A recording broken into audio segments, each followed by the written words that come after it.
पुण्यात्माओं, परमात्मा स्वयं ही इस काल के लोक में आते हैं, अपने बच्चों को तत्व ज्ञान से परिचित कराते हैं।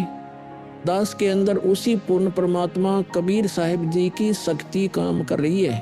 आप सभी पुण्यात्माओं को काल के जाल से निकालने के लिए परमात्मा इस पृथ्वी लोक में फाल्गुन शुक्ल पक्ष एकम विक्रमी संवत 2053 9 मार्च 1997 रविवार के दिन आए और सार नाम व सार शब्द खुलकर देने का आदेश दिया, जिससे आप सभी का मोक्ष हो सके। इसके बाद इस आध्यात्मिक ज्ञान के प्रचार प्रसार में बहुत तेजी आई और आज आप सभी पुण्यात्माओं को अपने निज घर की और परमात्मा की पहचान हो पाई। 600 साल पहले परमात्मा को ना पहचान कर हम काल के जाल में धोखे से रह गए थे। अब की बार दास को आम संत समझकर धोखा मत खा जाना। यदि आप इस परमात्मा के तत्व ज्ञान से पूर्णतः परिचित हो चुके हो तो दास के इस इशारे को समझकर अपना उद्धार करवा लेना और अपने अन्य भाइयों बहनों को भी कबीर परमात्मा का यह सच्चा मार्ग समझाना। दास को कबीर परमात्मा का मिलना आप सभी के जीवन के कल्याण का कारण बन रहा है। आपको अब उस दिन की घटना के बारे में बताता हूं। ये सत्य घटना उस दिव्य प्रसंग की है जो आज तक केवल एक रहस्य था। वो रहस्य सालों पश्चात अब आपके सामने प्रस्तुत होने जा रहा है।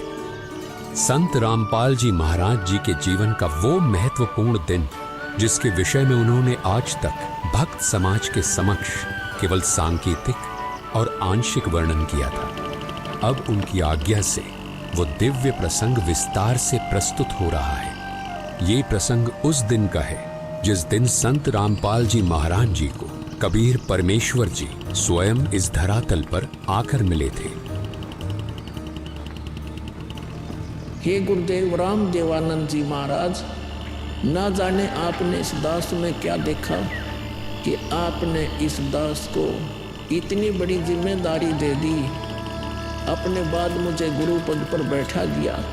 ये दास अपनी आखिरी सांस तक आपके द्वारा दिया गया जगत कल्याण के मार्ग और मोक्ष के कार्यों को पूरा करने के लिए समर्पित रहेगा।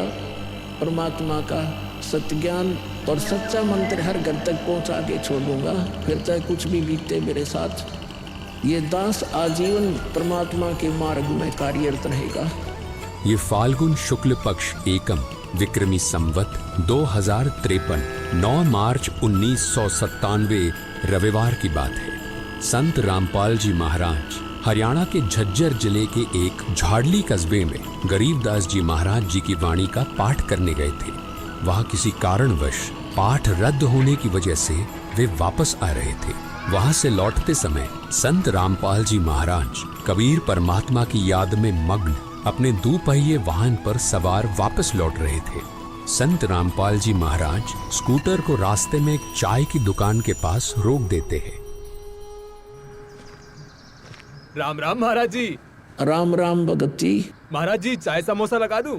हाँ भगत जी लगा दीजिए।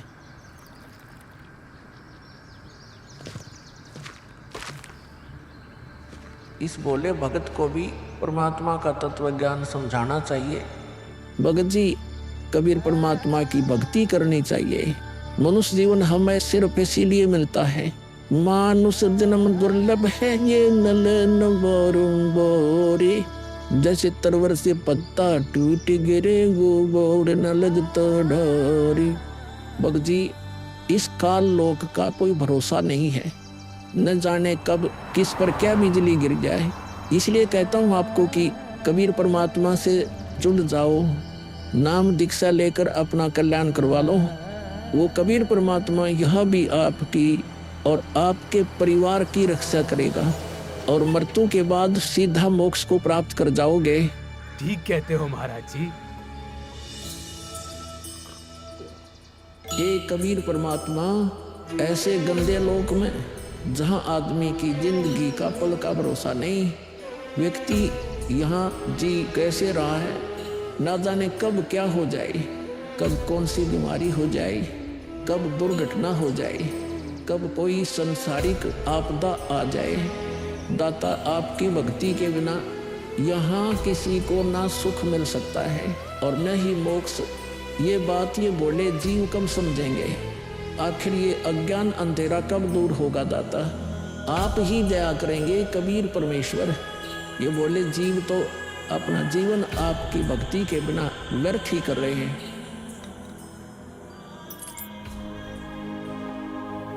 चाय पीने के बाद संत रामपाल जी महाराज मातन हिल की तरफ निकल पड़ते हैं। बिन उपदेश अचंभ है, क्यों जीवित है प्राण, और भक्ति बिना काठोर है, ये नर नहीं पाषाण। आगे चलकर संत रामपाल जी महाराज स्कूटर को एक पुली के पास रोक देते हैं। इस पुलिये की खास बात ये थी कि संत रामपाल जी महाराज जी ने इस पुलिये को सिंचाई विभाग में जूनियर इंजीनियर रहते हुए स्वयं बनाया था। क्योंकि यह पूरा क्षेत्र जंगल नुमा था, इसलिए संत रामपाल जी महाराज जी को इस पुलिये पर बैठना बहुत अच्छा लगता था और नौकरी के दौरान वो इस पुलिये पर बैठकर परमात्मा की याद में खो जाया करते थे। हे दयालु कबीर परमात्मा, आप जी हम नीचों के लिए 600 वर्ष पहले एक धानक रूप धारण कर इस गंदे लोक में 120 वर्ष तक रहे। आप जी को गर्म तेल के कढ़ाई में डाला गया, खूनी हाथी से मरवाने की कोशिश की गई, दरिया में डुबोकर मारने की कोशिश की गई। आप जी को बदनाम करने हेतु झूठी चिट्ठी डाली गई। आपके साथ कितने जुल्म ढाए गए, फिर भी हे दयालु कबीर परमात्मा, आपने क्या कुछ नहीं किया। अपनी सतलोक से बिछुड़ी आत्मा को अपनी शरण में लेने के लिए, इस तत्व ज्ञान को सब जीवों तक पहुंचाने के लिए।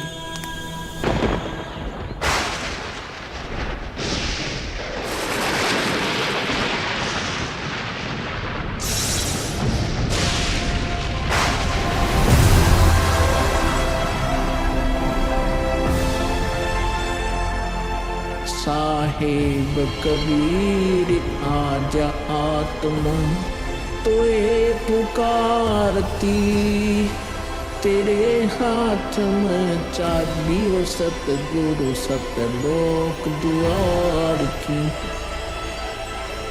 साहेब कबीर आजा आत्मा तोए पुकारती, तेरे हाथ में चाबी वो सतगुरु सतलोक द्वार की।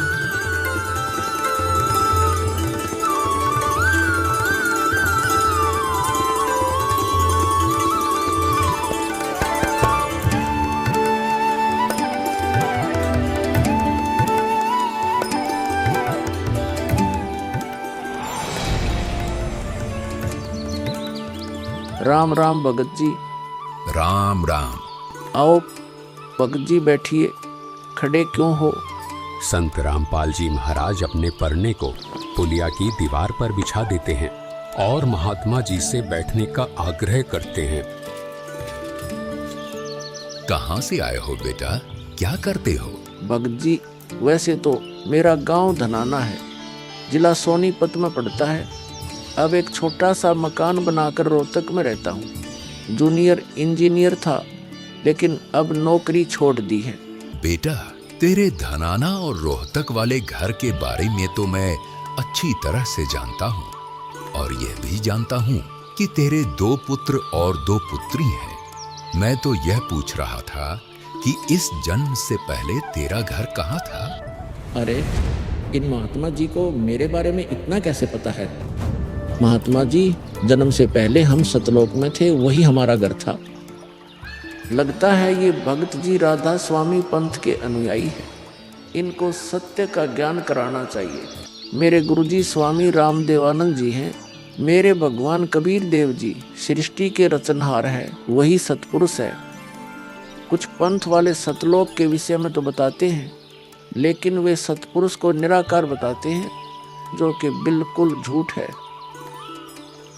भक्त जी, मैं स्वयं संत गरीबदास जी के पंथ से जुड़ा हूँ संत गरीबदास जी गांव छुड़ानी जिला झज्जर वाले थे और उनको 10 वर्ष की उम्र में कबीर परमात्मा जी जिंदा महात्मा के रूप में मिले थे।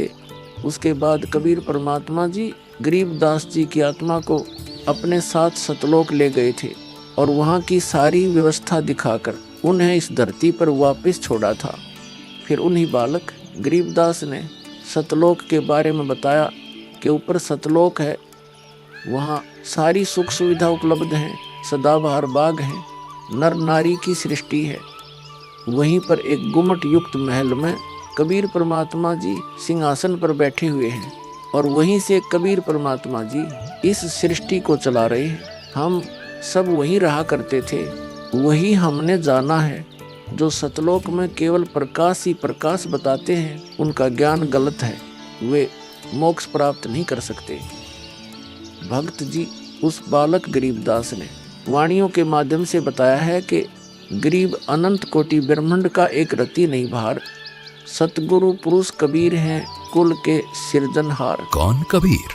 हम सुल्तानी नानक तारे दादू को उपदेश दिया, जाति जुलाहा भेद नहीं पाया, काशी माहे कबीर हुआ। बहुत आनंदित करने वाली बातें करते हो, और बताओ कुछ।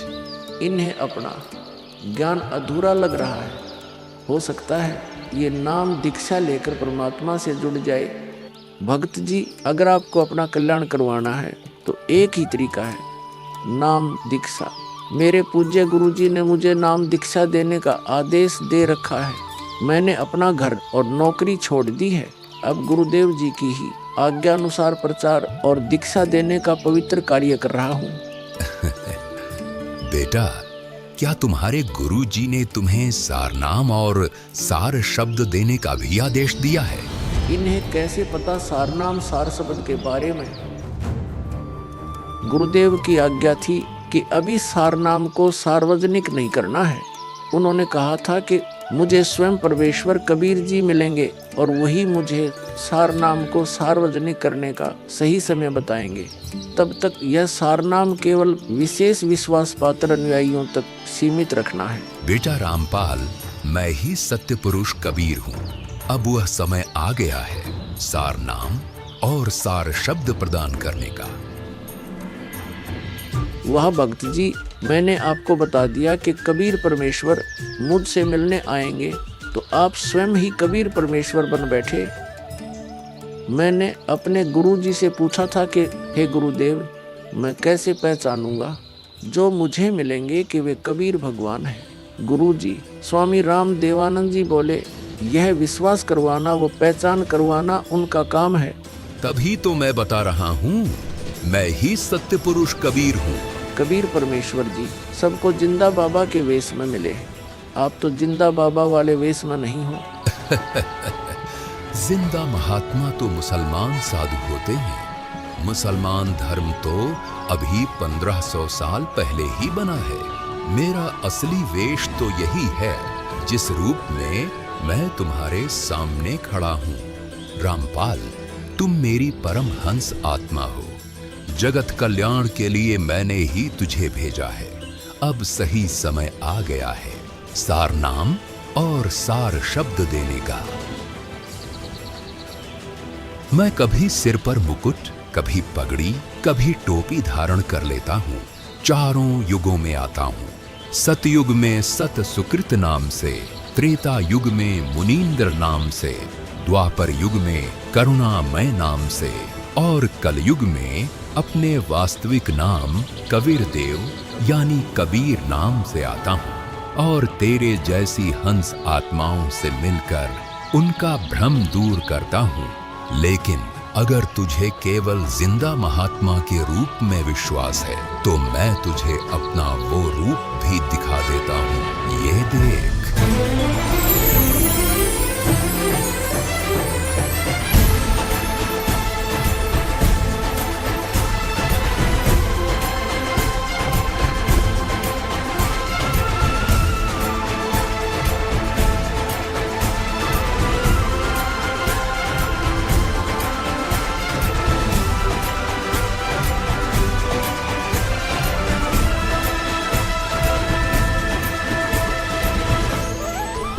परमेश्वर मुझे क्षमा कर दीजिए।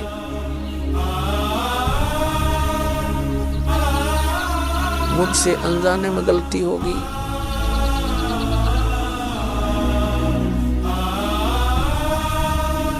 आपने मुझे साक्षात दर्शन दिए और मैं आपको पहचान न सका। मुझे क्षमा कर दीजिए परमपिता।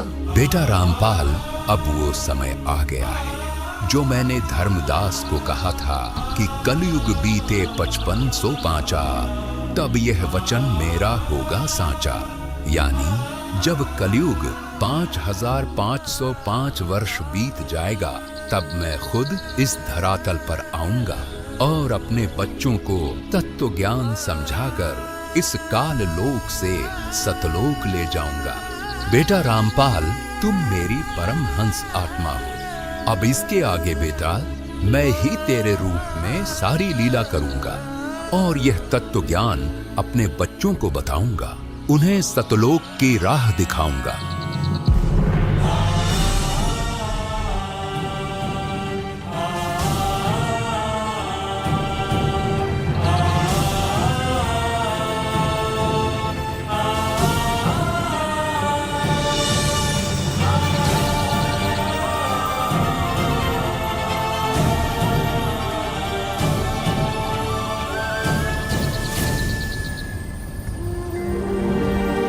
इस प्रकार कबीर परमात्मा संत रामपाल जी महाराज जी को सह शरीर सतलोक भेज देते हैं और अपनी लीला को आगे बढ़ाते हैं। गवी ख्यालवी साल सतगुरु अतल दिगंबर धीर भक्ति हेत काया घर आए अवगत सहत कबीर। भक्ति हेत काया धर आए अवगत सहत कबीर। अमर करूं सतलोक पठाऊं तात बंदी छोड़ कहाऊं।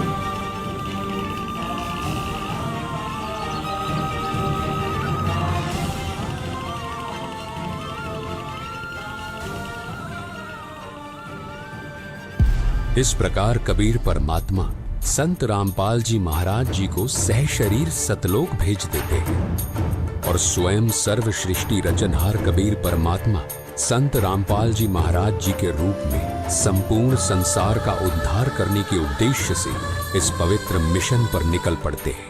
संत रामपाल जी महाराज जी के रूप में कबीर परमात्मा स्वयं को छिपाए हुए हैं। उनके इस लीला को समझना आम जीव की समझ से बहुत दूर है। एक संत के स्वरूप में परमात्मा के अभिनय की ये अद्भुत सच्चाई भक्त समाज के लिए जानना बहुत जरूरी था। साक्षात कबीर परमात्मा के स्वरूप बंधी छोड़ सद्गुरु रामपाल जी भगवान की जय हो। अब बच्चों ज्ञान पूरा आ चुका है और वो ठीक का समय आ गया है। गुरु पूरा, ज्ञान पूरा, भगवान पूरा, सब ही नारी नर शुद्ध तक जब ठीक का दिन आवंत कपट चातुरी छोड़ के सरल कबीर गहंत। बच्चों वो ठीक का दिन आ गया। चारों तरफ डंका बोल गया दाता का। कहाँ उग्र कहाँ शूद्र हो, चाहे कोई नकम्मा डाकू लटेरा है, चाहे कोई छोटी जाति समझते हो आप हो, अरे सबकी भाव पीर परमात्मा वो संत जो मेरा भेजा होगा, भेजा हुआ आएगा, वो सबके दुख दूर करेगा। अरे सबकी भाव पीर सो समान समदृष्टि है समृत संत कबीर। वो एक समान समदृष्टि का है, सबको एक दृष्टि से एक समान प्यार देगा, सबको एक जैसा व्यवहार देगा, एक जैसा सच्चा नाम सतनाम सार शब्द देगा। वो समर्थ संत कबीर ही होगा। बोलो बंदी छोड़ कबीर साहब की जय हो।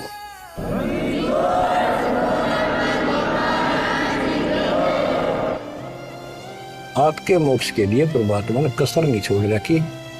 जो भी संभव व्यवस्था है वो सारी कर दी है। बच्चों तुम भी दया करियो, रहम करियो उस परम पिता पे।